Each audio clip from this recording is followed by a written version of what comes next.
안녕하세요. 독학자입니다. 오늘 소개해드릴 작품은 역시 일본 문학이죠.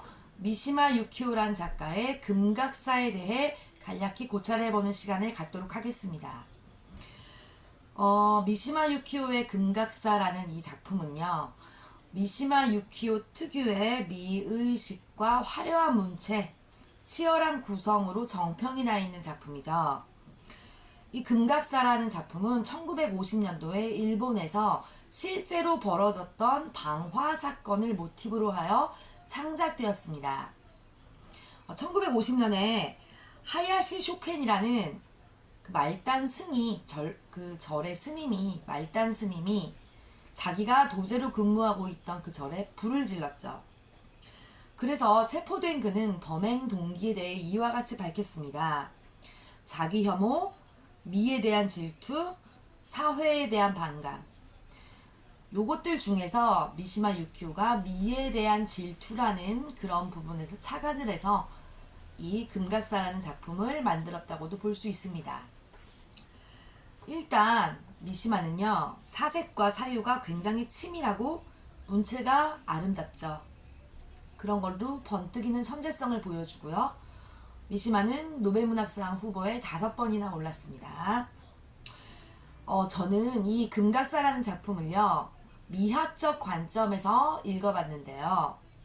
미학이라는 말은 아름다움을 탐구하는 학문이다. 그런 의미죠. 사전적인 의미로는. 그래서 아름다움이란 무엇인가? 그 미에 대한 탐구와 고찰로 그쪽 방면으로, 그쪽을 방향으로 해서 저는 이 작품을 한번 읽어봤거든요. 이 책은 제가 20년 전에 읽었다가 지금 이 유튜브 영상을 찍기 위해서 다시 한번 읽게 된 그런 작품입니다. 그래서 제가 이 책을 읽으면서 제 나름대로 정리한 이 금각사에 등장하는 미라는 관념에 대해서 나름대로 3가지로 정리를 해봤거든요. 첫 번째로 아름다움이라는 건 추상이다, 환상이다. 즉 주인공이 이 금각사라는 절을 실제보다 더 극적으로 상상하고 그렇게 혼자 묘사를 하죠. 그런 점에서 이 아름다움이라는 것은 일종의 환상이다. 그렇게 접근할 수 있겠고요. 두 번째로 아름다움은 나와 별개로 외부에 존재한다. 나의 내면에는 추악한 밖에 없고 나의 내면을 벗어나 외부에 존재하는 것이 아름다움이다. 중요 문장에서도 보여드렸듯이 이 금각사의 주인공 화자는요, 말더듬이에다 좀 몸도 불편하고, 그러니까 자기 자신을 스스로 굉장히 열등하고 소외됐고 되게 추악한 존재다라고 인식을 하거든요. 자기 인식이 그런데 자기의 내면에서 벗어난 자기 외부의 대상인 금각사는 완벽한 아름다움의 구현이다. 이렇게 인식을 하고 있죠. 그리고 3번째로 이 금각사에서 살펴볼 수 있는 미의식은요, 미라는 것은 극복해야 할 대상이다.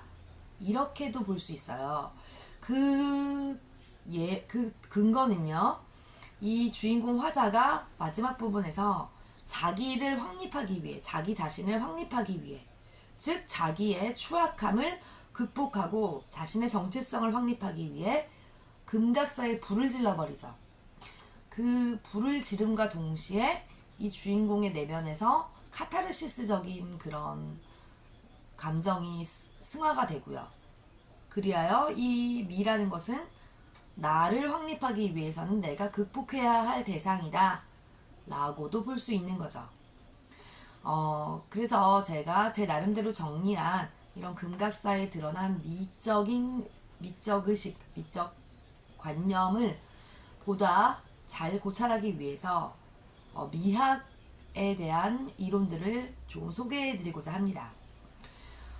일단 미학사에 있어서 거의 선구자라고도 볼 수 있는 18세기 영국의 미학자 버크라는 사람은요, 인간의 감정을 2종류로 나누어서 고통 또는 위험의 관념과 결부된 인간의 자기 보호의 감정, 요거 하나와 그 다음에 인간의 사회성의 큰 몫이라는 쾌의 감정으로 2가지로 감정을 분리한 뒤에 전자에서 순고미를 도출했고요. 후자에서 단순한 미를 도출했죠. 그러니까 순고와 미는 조금 다르다. 이렇게 구분을 지었어요. 이 사람이 최초로. 근데 그 사람의 이론을 계승하여서 너무 유명한 철학자 칸트라는 이 사람이 미와 독립된 숭고함에 대해서 분석을 꾀했죠. 이 칸트가 바로 미학에 있어서 근대적 관점을 제시한 그런 인물입니다. 그는 자신의 미학을 설명하기 위해 반성적 판단이라는 개념을 만들었는데요. 기존의 윤리로 쉽게 재단되는 것은 아름답다고 할 수 없다. 가장 큰 아름다움은 통념을 깨는 것이다. 이런 철학이 그의 미학적 철학인데요. 여기서 칸트는 심미적 판단, 반성적 판단, 심미적 판단이라는 기준을 세 가지를 거론하고 있습니다. 첫 번째 질이라는 건데요.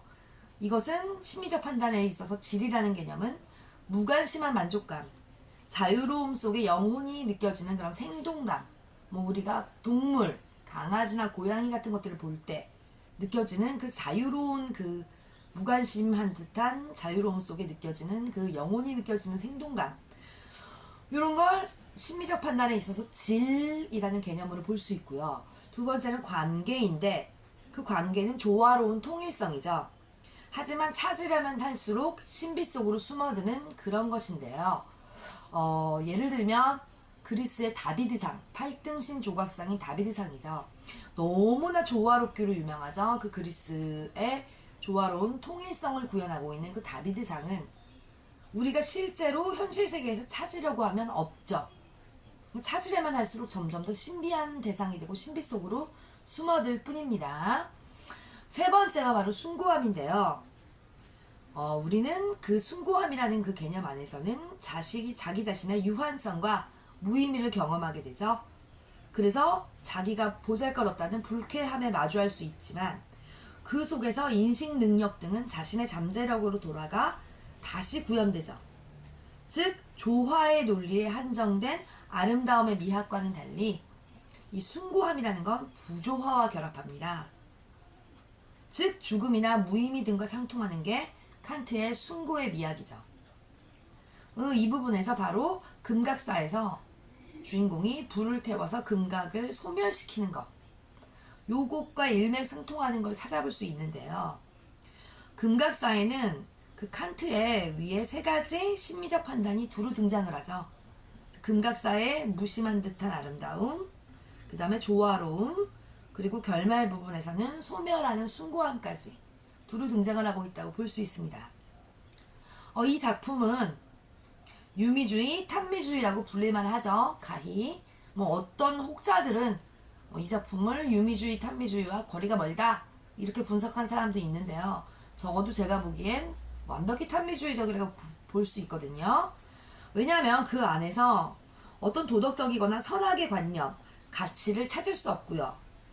금각사라는 그 중심 소재, 제재를 놓고서가 아니더라도 작품 전체의 구성과 플롯 자체가 유미주의적, 그러니까 버크의 이론대로 주인공이 미의 환상에 빠져서 미와의 괴리를 느끼다가 그것을 극복한다는 줄거리 자체가 상당히 유미론적인 구조를 따르고 있습니다.